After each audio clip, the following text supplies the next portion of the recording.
बसंतपुर नाम का एक गांव था। गांव में चारों तरफ हरियाली फैली हुई थी और उसी गांव में छोटे से घर में एक बूढ़ी माँ कमला और उसकी बेटी लाली रहती थी। दोनों इतनी गरीब थीं कि कई बार तो उन्हें आधा पेट या बिना कुछ खाए ही सोना पड़ता। लेकिन लाली बहुत ही हिम्मती लड़की थी। बिना किसी परेशानी के चेहरे पर मुस्कान लिए वो दूसरे गाँव के एक ढाबे पर काम करने जाया करती थी, जिससे वो अपना घर चला सके। माँ, घर में थोड़े ही राशन है, सब खत्म हो जाएंगे तो हम क्या करेंगे? कोई बात नहीं बेटी, ऊपर वाला सब देखता है। वो किसी के साथ गलत नहीं करेंगे। एक दिन हमारी भी बात सुनेंगे। तू चिंता मत कर। लेकिन कब माँ? भगवान हमारी कब सुनेंगे? हम कब तक ऐसे भूखे सोएंगे? उन्हें हम पे दया नहीं आती माँ। तू ऐसा मत बोल बेटा, भगवान किसी के साथ गलत नहीं करता। समय आने पर वो सब कुछ ठीक कर देंगे। लाली फिर दूसरे गांव जाती जहां वो काम करती थी। काम भी ज्यादा और पैसे भी कम। बर्तन धोना, ग्राहक को सर्व करना, टेबल साफ करना। और ढाबे वाला खड़ूस और घमंडी आदमी था। वो लाली को हमेशा बुरा भला बोलता। एक दिन लाली को काम पर आने में लेट हो गया। अरे ना समिति कहाँ मर गई थी? तुझे पता है तेरे हिस्से का आधा काम मुझे करना पड़ा। अगर तेरे हिस्से का आधा काम मैं करूंगा तो तुझे यहाँ रखने की क्या जरूरत? आज के तेरे पैसे कट। माफ़ कर दीजिए मालिक, कल से देर नहीं होगी। आज मेरी माँ की तबीयत खराब हो गई थी, इसीलिए थोड़ी देर हो गई। आगे से मैं ध्यान रखूंगी। ठीक है, आगे से ऐसा नहीं होना चाहिए, वरना मैंने तो अभी पैसे ही काटा है, वरना मैं तुझे यहाँ से निकाल देता। चल जा और अपने काम पर लग जा। लीला कुछ भी नहीं बोलती है, बस सिर झुकाकर अपना काम करती रही। फिर शाम को ढाबे का सारा काम निपटाकर वो घर जाती हैं। वो देखती हैं कि उसकी माँ दरवाजे पर ही उसका इंतजार कर रही होती है। क्या हुआ बेटी? आज तू राशन लेकर आने वाली थी, लेकर नहीं आई? नहीं माँ, मालिक ने आज पैसे नहीं दिए क्योंकि मैं आज देर से पहुँची, इसलिए मालिक ने मेरे पैसे काट लिए। आज हमें भूखा ही सोना पड़ेगा। कोई बात नहीं बेटा, जाने दे। अब तो हमें आदत सी हो गई है। भगवान ही भला करेगा अब तो। अगली सुबह लाली ने फिर से हिम्मत जुटाई और घर के काम करने के बाद वो दूसरे गांव ढाबे पर चल देती है। आज पूरे दिन से भीड़ ज्यादा दी। वो ग्राहक को जल्दी जल्दी प्लेट दे रही थी और उसी वक्त उसके हाथों से प्लेट छूट जाती है और मालिक की नजर पड़ती है। अरे ना समिति, तेरी मती मरी है क्या? मेरी प्लेट गिरा दी, मेरा नुकसान करवा दी। अब इसके पैसे कौन देगा? तेरा बाप। मालिक ऐसे मत बोलिए, मैं उठा लेती हूँ। उठाने से क्या होगा? नुकसान तो कर ही दिया है। एक काम भी ढंग से होता नहीं। बस अब बहुत हो गया। कल से यहाँ आने की कोई जरूरत नहीं है और कोई पैसे भी नहीं मिलेंगे। जा अब यहाँ से। लाली की आंखें भर आती है और वो मालिक से बिना कुछ कहे ही वहां से चल देती है। तभी ढाबे पर बैठे बुजुर्ग आदमी ये सब देख रहे थे और उन्हें दया आ जाती है और वो लाली के पीछे पीछे आने लगता है और कहता है, रुको बेटी, मैंने सब देखा। वो ढाबे वाला कैसे तुमसे बात कर रहा था। बेटी, तेरे साथ इतना अन्याय हुआ और फिर भी तुम उसके यहाँ काम करती थी। क्यों बेटा? काका, मजबूरी में भगवान कुछ भी करता है। मेरे घर में मैं और मेरी माँ है और सिर्फ मैं ही कमाने वाली, इसलिए मैं मालिक की हर बात चुपचाप सुन लेती। लेकिन अब वो काम भी नहीं रहा। तू परेशान मत हो बेटी। क्या तू मेरा ठेला चलाएगी? मगर मेरे पास एक भी पैसे नहीं है, ना ही ठेला, और मुझे पकाना भी नहीं आता, तो मैं कैसे करूँगी? उसकी चिंता तू मत कर बेटा, मेरे पास ठेला है। रही बात पकाने की तो वो मेरी पत्नी सिखा देगी। आप मेरे लिए इतना सब भला क्यों कर रहे हो? अरे बेटा, तू मेरी बेटी की तरह लगती है और तुझ में मैं अपनी बेटी ढूंढता हूँ। बस यही वजह है कि मैं तेरी मदद कर रहा हूँ। ठीक है काका, मैं आपका ठेला चलाने के लिए तैयार हूँ। तो ठीक है, यही पास में मेरा घर है। कल सुबह आ जाना, तुम्हारी काकी तुम्हें पकाना सिखाएगी। लाली के चेहरे पर मुस्कान आ गई। वो मन ही मन बहुत खुश हो गई। काका, आप मेरे लिए कोई फरिश्ता बनकर आए हो। आपने तो मुझे एक नई राह दे दी है। इतना बोलकर वो अपने घर जाने लगती है। घर पहुंचते ही वो माँ को सब बताती है। देखा बेटा, मैंने कहा था भगवान किसी के साथ गलत नहीं करते। हाँ माँ, भगवान ने हमारी सुन ली। लाली ने उम्मीद से आंखें बंद कर ली और अगले दिन का इंतजार करते हुए सो गई। अगली सुबह लाली जल्दी उठ गई।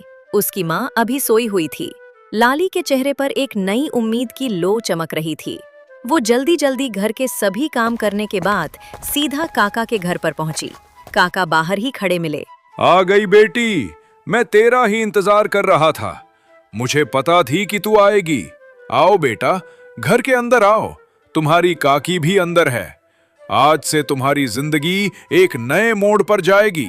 वो दोनों घर के अंदर जाते हैं। अंदर वहीं काकी बैठी होती हैं। काकी लाली को एकटक देखती रहती हैं और कहती हैं, अरे ये तो बिल्कुल मेरी बेटी जैसी ही है। तुम्हारे काका ने मुझे तुम्हारे बारे में सब बताया।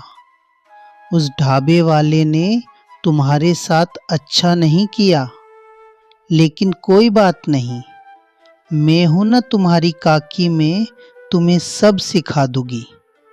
वैसे बेटा, तुम्हें इडली सांभर, मेडू बड़ा या समोसा, इनमें से कुछ बनाना आता है? कभी कुछ बनाया है? नहीं काकी, मुझे इनमें से कुछ भी नहीं आता है।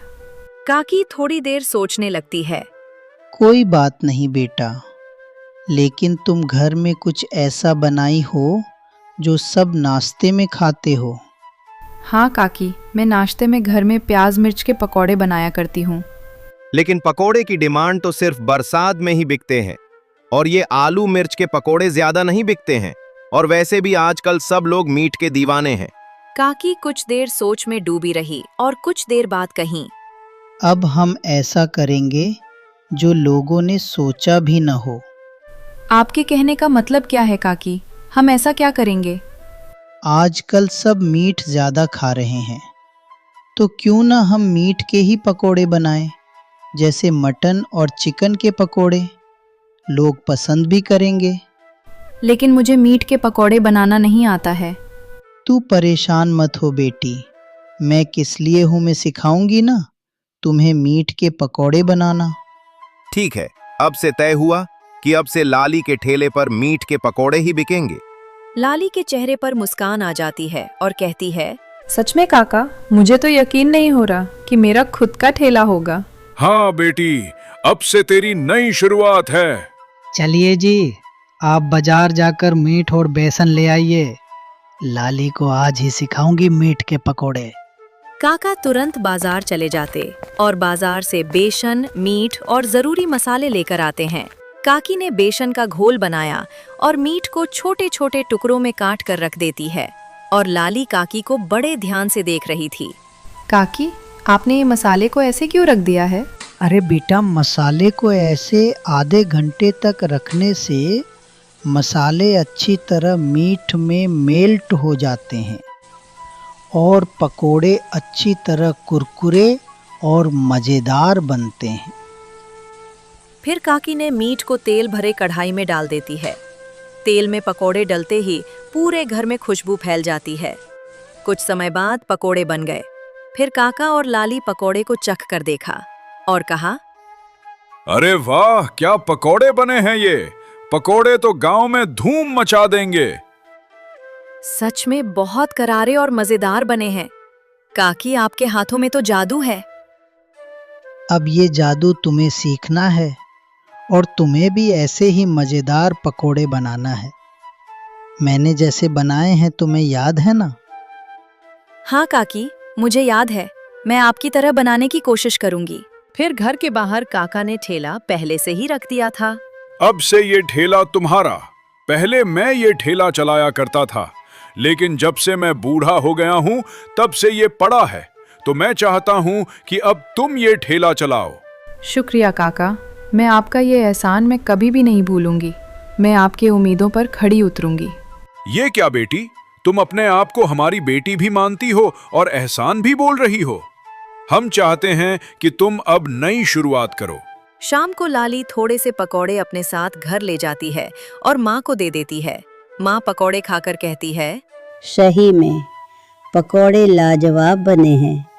देखा बेटी, भगवान हमारे साथ गलत कर ही नहीं सकता है, क्योंकि हमने किसी का बुरा नहीं चाहा। लेकिन अब बेटी, तू क्या करेगी? माँ, अब मैं इस पकौड़े को बनाकर ठेले पर बेचेगी और कल से यही मेरा नया काम होगा। सही है बेटी, तेरे इस पकौड़े के सब दीवाने हो जाएंगे।